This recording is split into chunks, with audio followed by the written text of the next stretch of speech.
welcome the guy from Singapore, CSP, father of three, Christian Chua. Yeah. Hey, that was fist bump, MC. Good morning, everyone. Did you enjoy the body language talk yesterday? Then why do I have so many people avoiding me after that? Is it because you found out that I can help you catch cheating spouse? But later on, when they found out I can help them to win in poker, I got more friends. Okay, yesterday we talked about a lot of to speakers. Today we're going to change the focus and we talk to leaders. Although I am a body language expert, I get most of my business as a business motivator. Okay, so that's what I'm going to talk about today, the anatomy of motivation. So how many of you have at least one staff or a leader of one or more staff? Okay, thank you. For the rest of you, if you're a one-person outfit, you pretend to be that staff today as we talk. Okay, so how many of your staff wake up on a weekday morning, a work day, and say, woohoo, it's a work day? Your staff, not you.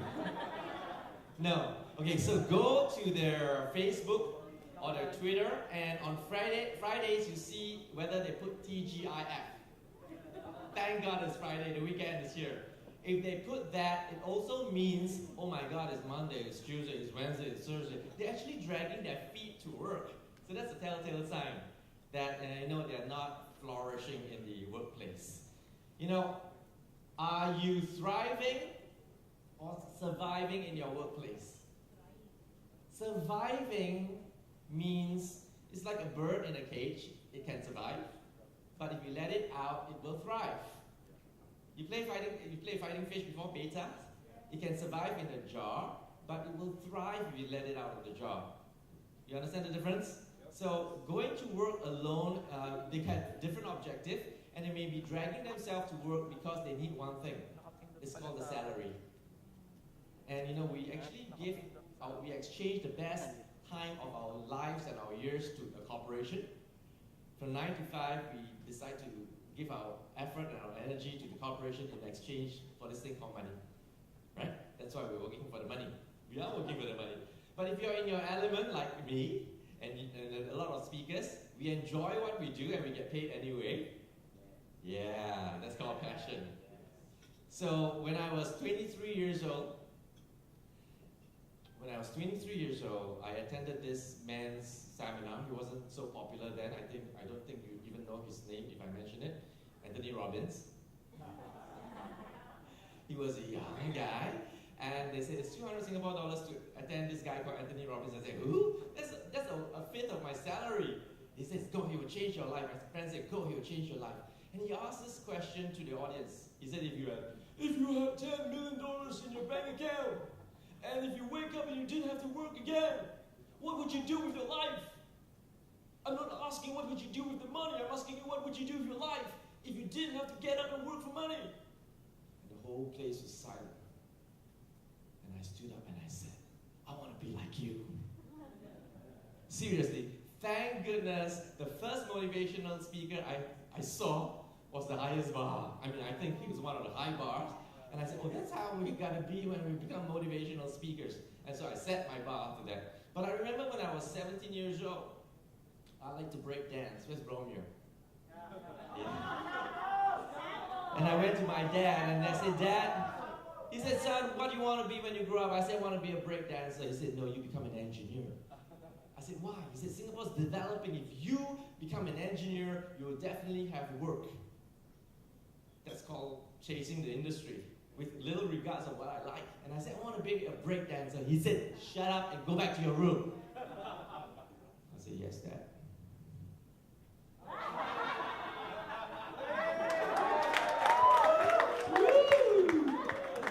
Okay, so I have this little chart for all of you. It's very simple. It's called the pleasure and purpose chart. Very simple, very easy to understand. If you enjoy the task that you are doing, you have lots of pleasure doing it.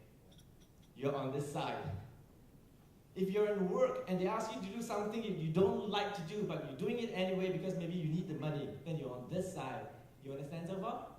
And And then if you find purpose, whatever purpose of being in that employment, then you're up there, and you find no purpose, you're down there. So it's someone who has pleasure and purpose. So I enjoy speaking, and there are certain motivations for me to keep going. I like to visit different countries. I like to see how much money I can make in terms of salary, whatever is the motivation, and then you're happy and motivated. But if you enjoy what you're doing, but there's no real motivation, whatever it could be. It could be you enjoy a task, but there is no career advancement. Like Singapore, sometimes because of educational status, you cannot go past a certain grade in the military or whatever, and they say it's almost pointless, I'm just passing my time getting my salary. So they are there. They enjoy the work, but they're not motivated. And there's a group of people who are unhappy with the task. They don't like to go to work, they don't like the environment, but yet they're still there. And there was this HR director. I was giving her counseling for a long time, and she said, I hate this place, I hate this place. And I said, then why don't you move on? Why are you still there? You know what her answer was? Because Jesus spoke to me. And he said, until I convert my boss, I cannot leave this place. That's a spiritual conviction. You understand that? I don't like being there, but I have a purpose. So she's on that side. Unhappy, but purposeful. So any of your staff is here, pointless and unhappy, of course they're going to resign. So that's so simple. If you take a post-it pad and you take all your staff and you put in all these places, you immediately know what to do with this category of people. Maybe give them new tasks to make it more purposeful. These people change the job scope so that they can start enjoying their work. Okay, simple? Okay. So this is John F. Kennedy. Just before the moon launch, he visited NASA and he met the astronauts. And then during the break, he went to the lavatory and he met a janitor. And he said, "Good morning, Mr. President." He said, "Good morning. What are you doing?" And he didn't say, "I'm cleaning the toilet." He said, "We're sending people to the moon." You see the difference in the way he feels like he's part of the equation. And that gave him a purpose. Working at NASA as a janitor and working at somewhere else as a janitor has two different purposes for him. And he found a lot of purpose working at NASA because we are sending people to the moon. And unless you have that kind of staff who feels part of the equation, you will never have a moonshot achievement. You know that time is incredible, right? To send a spacecraft out of the Earth orbit and go to the moon is incredible. So everyone must feel part of the equation. The question is how you're going to do it. But if you can do it, then the purpose goes up. Does that make sense? Okay. This, my Aussie friends, you might be quite familiar. It's in Victoria. It's Sovereign Hill at a place of Ballarat. I enjoy going there. It's a theme park. They fashion it like it's 200 years old. And there are actors who dress up and play the role. I stayed there for 2 days, and the thing that fascinates me is that there is no trace of modern civilization. Not a bottle cap, not a cigarette butt, not a sweet wrapper. How do they maintain that with 1,000 visitors a day? So I was going around, I was looking, it's all pristine. On the second day, I saw a sweet wrapper. I felt so victorious. I called my son. I said, "Son, Daddy's found it's gone." I said, "Did you see the sweet wrapper?" He said, "Yeah." I said, "What happened?" He said, "The actor saw it and he immediately bent it down and shoved it into his pocket." Although he was paid as an actor, he was also the cleaner. Everyone was the cleaner. Everyone was the HR or PR. Everyone was upselling the park. And that's why it became one of the best theme parks in Australia. It's your staff at that level. And how do you instill that kind of purpose? We in the army, sometimes we are not given reasons why we are charging up the hill. And then we find no purpose. We find it meaningless. Does that make sense? And the sergeant asks you, "Charge that way," and you charge it. Why? Don't ask, just do it. So it's aimless. So we don't know our mission. In order to be able to enjoy, so now you know the purpose, able to enjoy the work, how do you know what you're going to enjoy? I call this playing by your natural strength. There are many profile tools, and this one is closest to Marcus Buckingham, Now Discover Your Strength. Are you familiar with Marcus Buckingham? So this is something similar which I created. It's called Maximus Career Advisory Tool, and it has 29 natural strength type. I'll show you 11, and I'm going to explain to you how you use this. So you have a planner.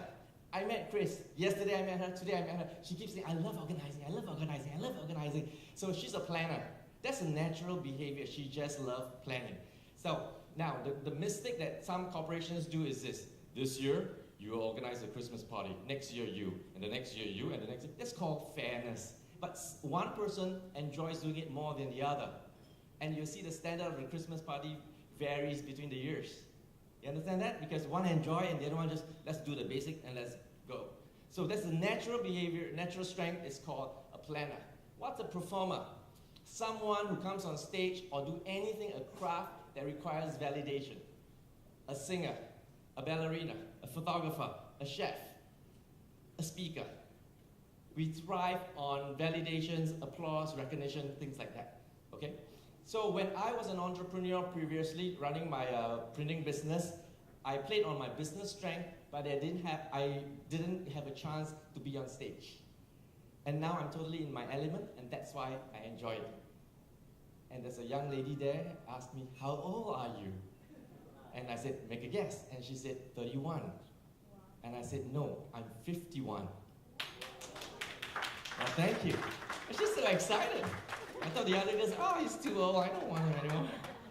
Would you like to know how to maintain useful good looks? Yeah, be very, very athletic. Every weekend, I watch football. So as an innovator, a guy that likes to think, I don't like to be in leadership. I don't like to take control of people, but some people do it with great ease. Then there's a communicator. Speakers are communicator. Natural speakers enjoy being on stage. Those people who want to be a speaker because it pays well, and you see them like struggling on stage, or they don't even like to be on stage. There's visionary, there's hospitality, there is a problem solver, like a brain surgeon, like a mathematician, there's analysts, like stockbrokers. There's a routine type and an adventurous type. So if you enjoy traveling, you're an adventurous type. If you like the punch card 9 to 5, then you're a routine type. You understand what I mean by natural strength? Okay, so if you are playing by your natural strength, you never get tired. If you don't like to read a book, after 10 minutes you get tired. You like to play video games, you can play for 8 hours, you never get tired. Because when you're in your element, you never get tired. That's how you put people in the right task in your corporation, and they will just explode, and you'll get that moonshot vision and objective.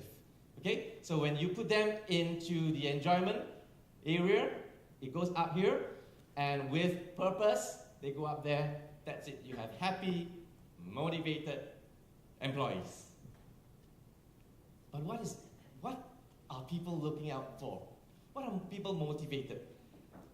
Motivation comes from the root word motive, which means a reason to. And I wrote a book called How to Be a Success back then. Success is defined differently by different people. Some say it's about giving back to the world, a purpose in life. It's all that. Success is simply achieving the goal that you set out for yourself. And there are many goals in life. And they look something like this. I want to have a happy family. I want to have a thriving career, so I'm happy about it. I want to have a good social life, happy about it. I want to have enough recreation. So at one point, my recreation quotient was very low. I was working, making a lot of money, but I wasn't happy because I wasn't traveling. So I said, if I become a speaker, I'll be traveling. And I travel every month now. And I'm happy. So that's my purpose, okay? And health, of course. People ask, is health more important or wealth more important? Well, both. Spirituality, so we have a purpose. That's also called self-actualization, purpose in life.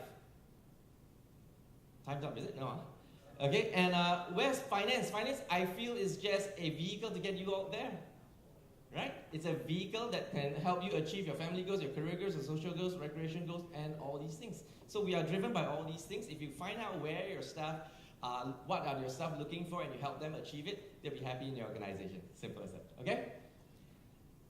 So why do some of the speakers pay for their own fare and come here and help out in PEPs? Various reasons. Like one of the speakers mentioned, it could be opening job opportunities for the sake of the money. Yeah, could be. It could be recognition. Oh, I've spoken here, I've spoken in 4 continents, I've spoken in Antarctica. I don't know, they just do all that. Social reasons. Yeah, party. And I enjoy being in this country. I really do. I really enjoy the hospitality here. It's one good reason. Self-actualization.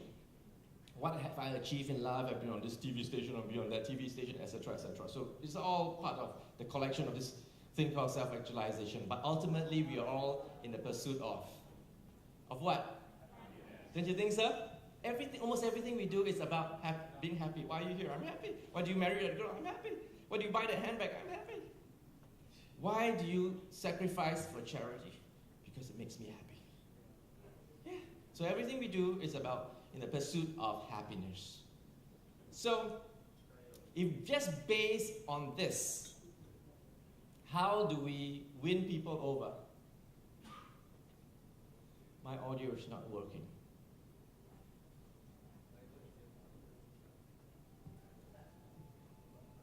I don't hear the audio. Okay. So you know this show, Titanic? I'm going to use this as an analogy. Okay? So, Jack, played by Leonardo DiCaprio, who over a first-class passenger. He was the third-class passenger. The first-class passenger is the who's of society, the high net worth. He was, you saw the show, he was living in the basement with no money, but she fell in love with him. Why? Because he made her happy. He romanced her, brought her down to the basement, played catching with her. He drew her, and she felt positive emotions. She was supposed to marry Cauldron Hockery, played by Billy Zane. He was young, handsome, eligible. What a girl would say, a good catch. But he treated her like she was lucky to have him. Unfortunately, that's the mistake I made with my wife. When I became an international speaking star, one day I went back and I said, "You're so lucky to marry me." And she didn't want to talk to me for 3 days. Fortunately for me, I learned so much from my own seminars. And these days I go home and I said, "I'm so lucky to marry you." And gentlemen, when you say such thing, that night will be happening. So he was out of the picture. And, he made her feel like a princess, although he was not a prince. And he brought her to the front of the boat. And he said, "Rose, stretch out your hand." And Rose stretched out her hand. And she said, "Wow, Jack, I can fly." "Jack, if you jump, I jump." Bobo tandong. Stupid, huh? And, they fell in love. And Billy Zane wasn't happy. He tried to kill Jack. And he caught him, handcuffed him at the bottom of the boat, hoping that he will sink with the boat. But he got out. He escaped. But as fate had it, there was only one raft. And he was shivering to death. And as you know the sad story, Jack died. And he sank to the bottom of the ocean. And Rose to live to 83. And the moral of the story is, people, if you want to melt anyone's heart, it's a very easy way. All you ever need, is a boat. I'm Chua. Thank you very much. Woo!